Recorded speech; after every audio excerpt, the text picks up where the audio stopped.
Do not put my name in your mouth, Kelechi. You did not build anything for me. You built a prison with a lock on the door and called it privacy.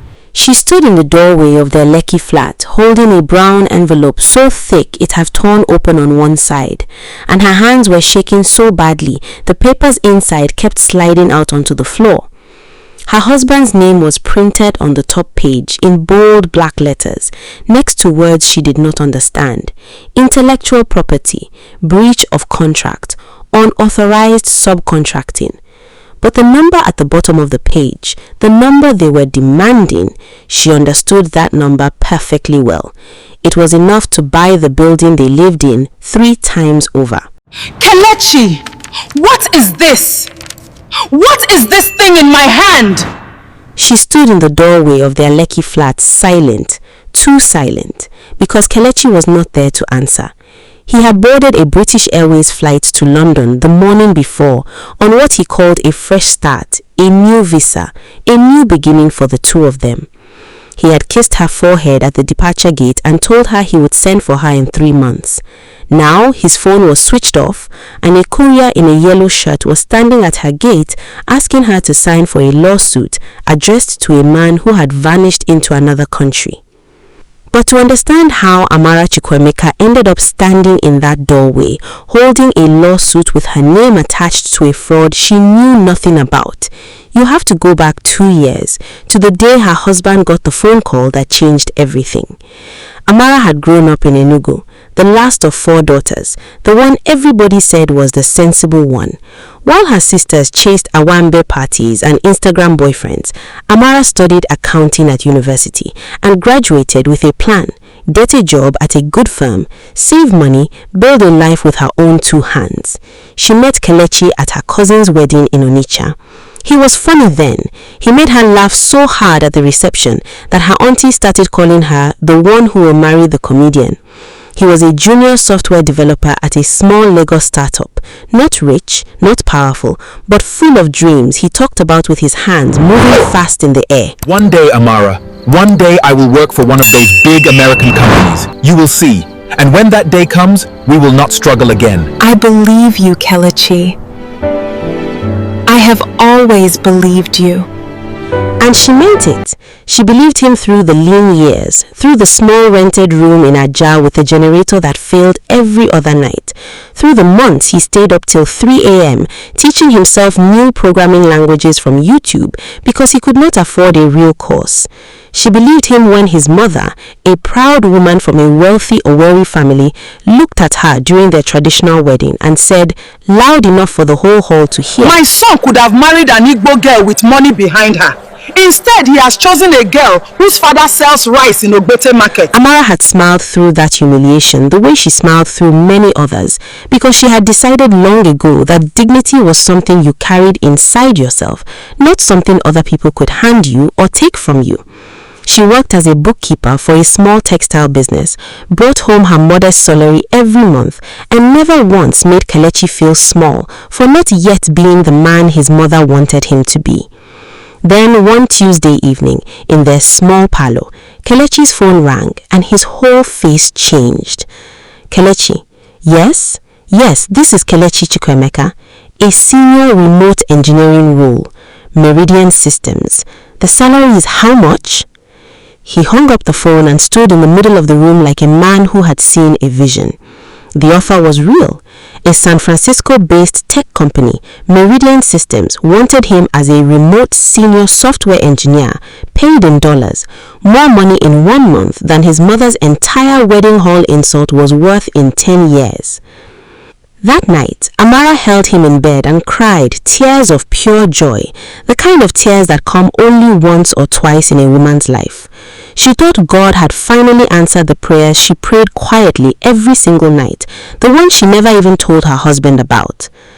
Amara, listen to me carefully. Nobody must know about this. Not my mother, not your sisters, not anybody. If our families hear how much I am earning in dollars, they will never leave us alone. Every uncle will suddenly remember he is sick. Every cousin will suddenly need school fees. We keep this between us. Just us two. Okay, my love. Whatever you say, I trust you. But here's the thing about secrets between a husband and a wife.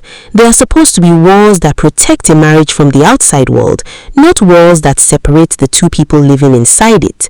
And slowly, without Amara even noticing at first, that's exactly what happened. Kelechi converted the small guest room into what he called his office.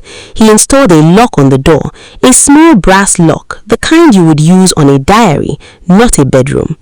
He told Amara the company required strict confidentiality protocols, that he could not risk any noise or interruption during video calls with his American colleagues.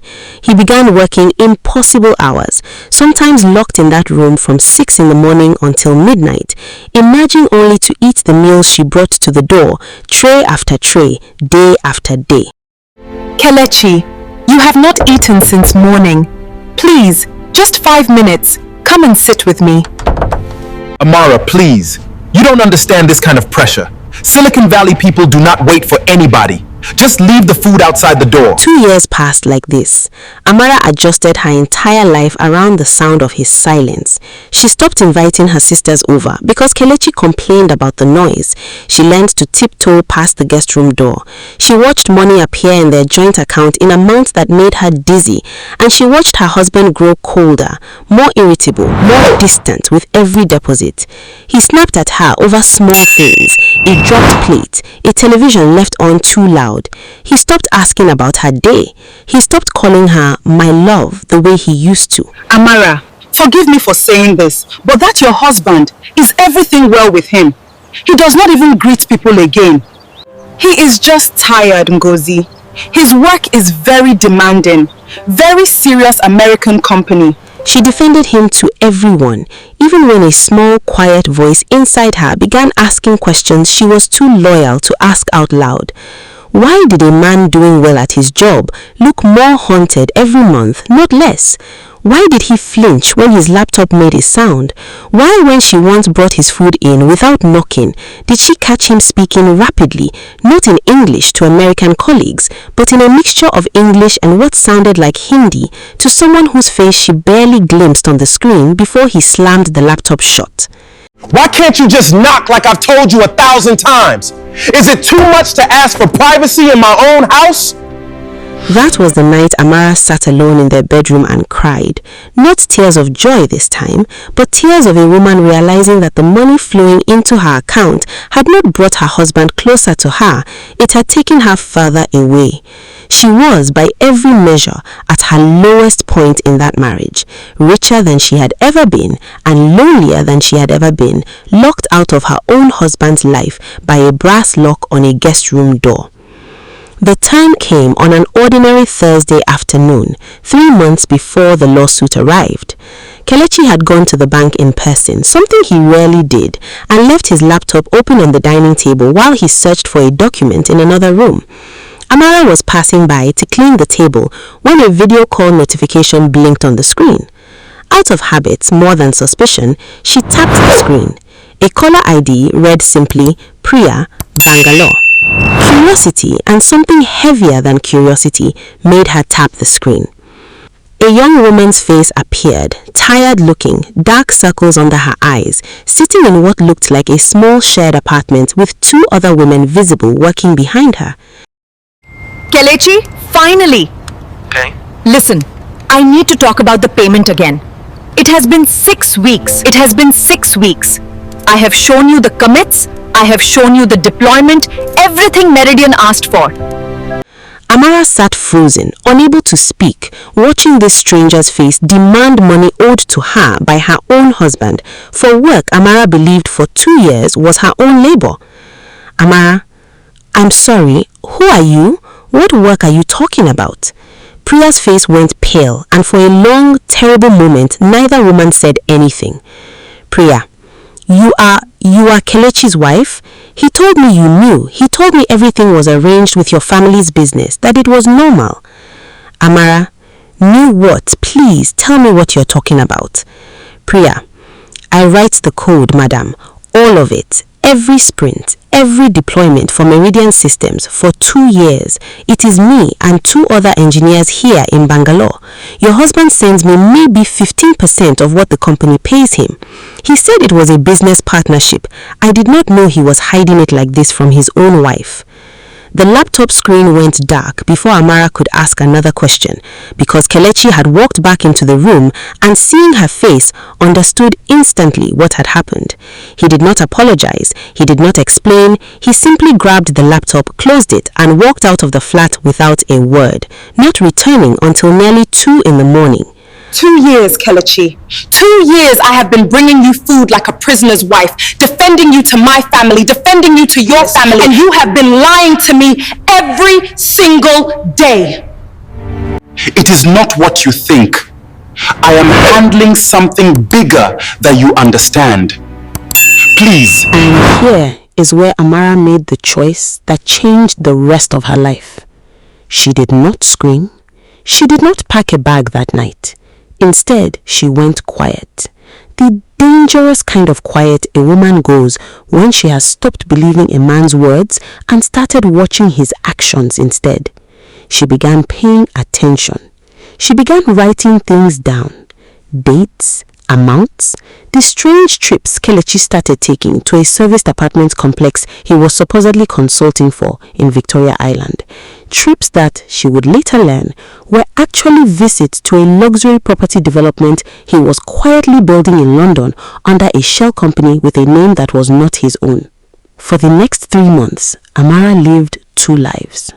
On the surface, she remained the devoted wife, still bringing meals to that same locked door, still smiling at church, still telling Ngozi that her husband's American job was going very well.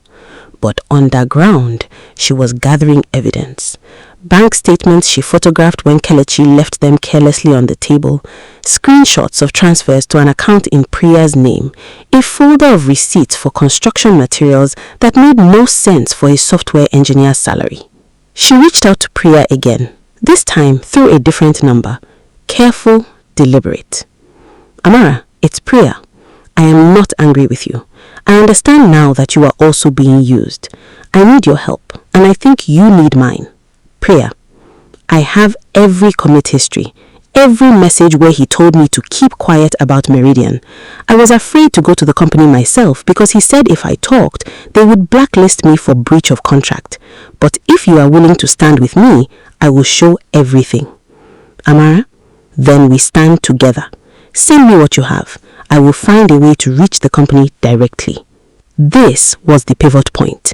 A single encrypted folder Priya sent containing 2 years of message logs, time-stamped commits, and a chilling voice note in which Kelechi could be clearly heard instructing Priya to never contact Meridian Systems directly, to route every technical question through him alone.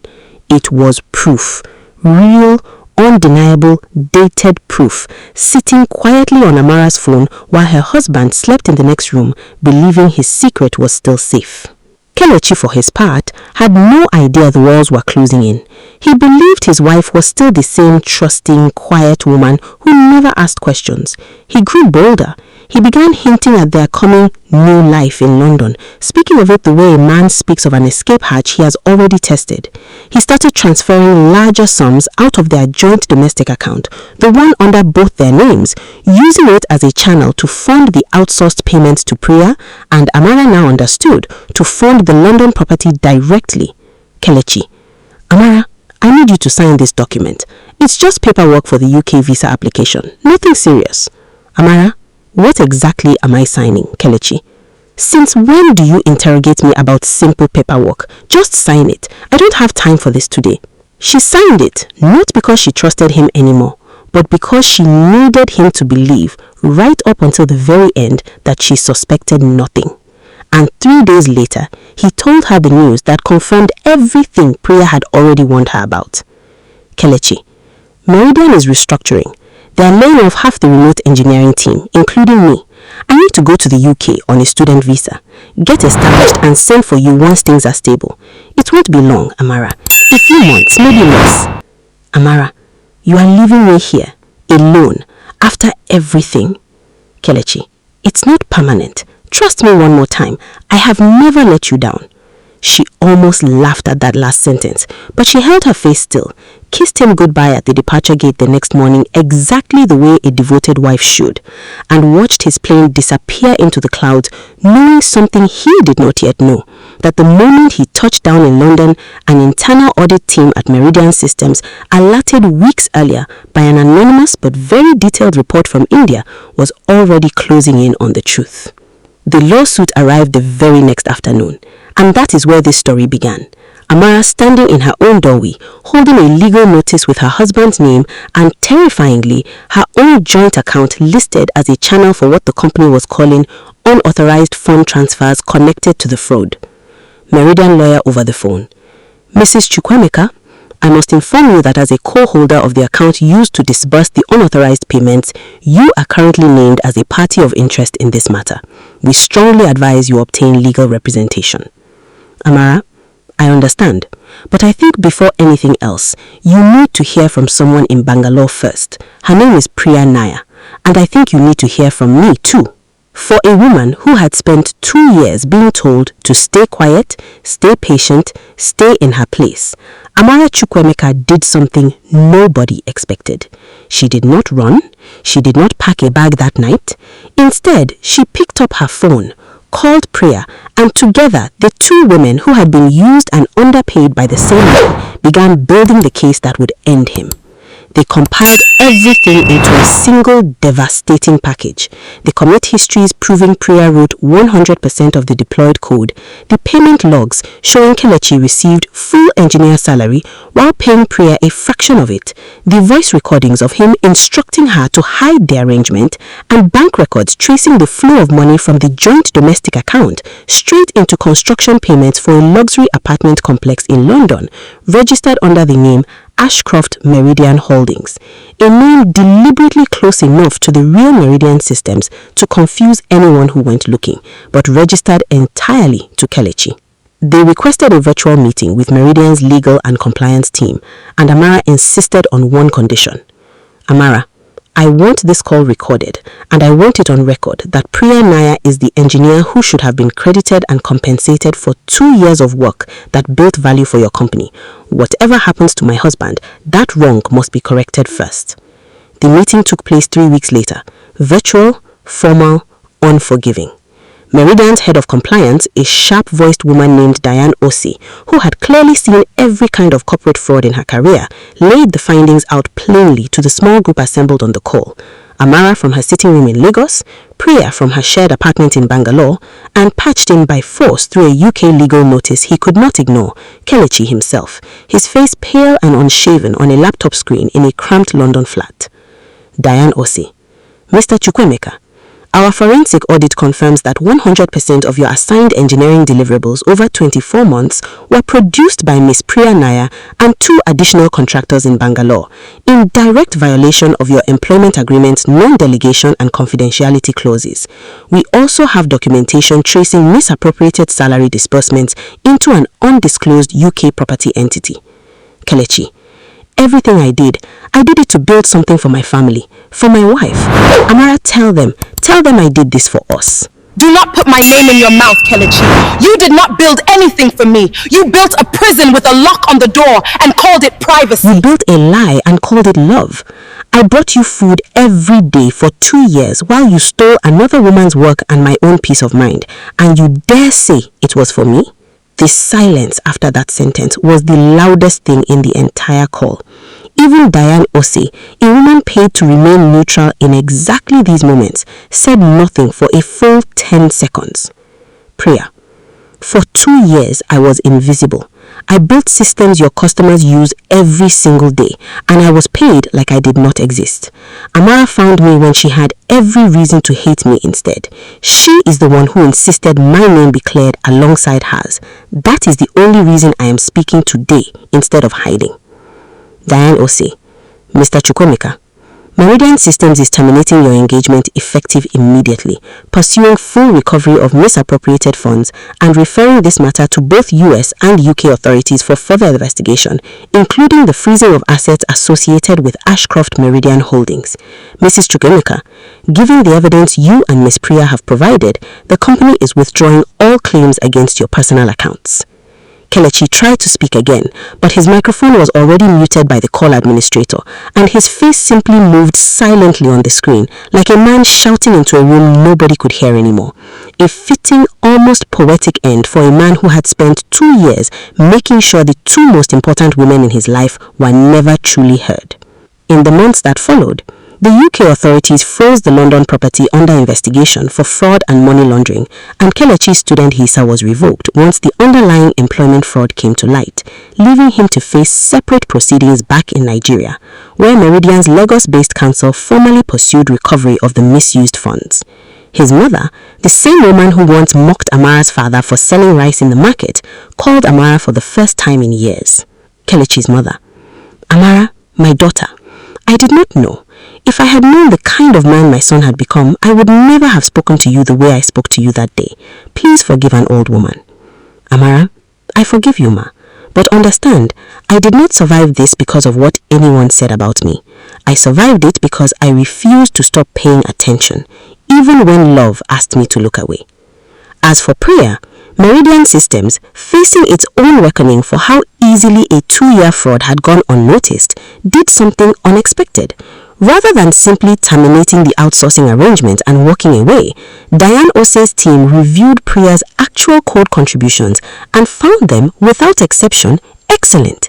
Clean architecture, thorough documentation, systems that had quietly kept the company's platform running for 2 years without a single major outage. Amara, on the other hand, had spent those same months learning everything about compliance auditing and contract structures from following her own case so closely, teaching herself the language of the very system that had almost destroyed her. Diane Ose: "Ms. Na, Mrs. Chukwemeka, we would like to formally engage the two of you, not as hidden subcontractors, but as a registered consultancy. Full contract, full credit, full compensation. Frankly, the two of you uncovered a fraud our own internal systems missed for 2 years. That kind of thoroughness is exactly what we need on our side going forward." And so, from the wreckage of a marriage built on locked doors and secrets, Amara and Priya built something neither of them could have imagined 2 years earlier. A small but growing consultancy. Women who had once been invisible to the same man, now visible, credited, and paid what they were worth. But here is the thing about silence in a marriage. It rarely means peace. Sometimes it simply means someone has decided you are not worth the truth. Amara spent 2 years mistaking her husband's silence for hard work, his coldness for pressure, his locked door for privacy.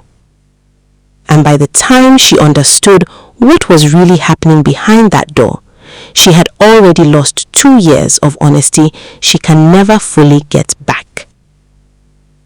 And honestly, that is the part of this story that should stay with you longer than the lawsuit, longer than the London property, longer than Kelechi's muted, silent face on that final call.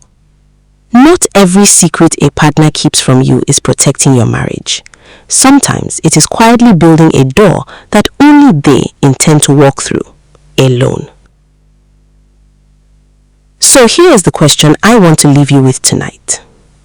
If the person you trust most suddenly needed you to stop asking questions, stop knocking, stop noticing, would you recognize that moment for what it really is? Or, like Amara for 2 long years, would you simply learn to carry the tray and wait quietly outside a locked door, calling it love? Tell me in the comments, have you ever realized, too late, that someone's silence was never about protecting you at all?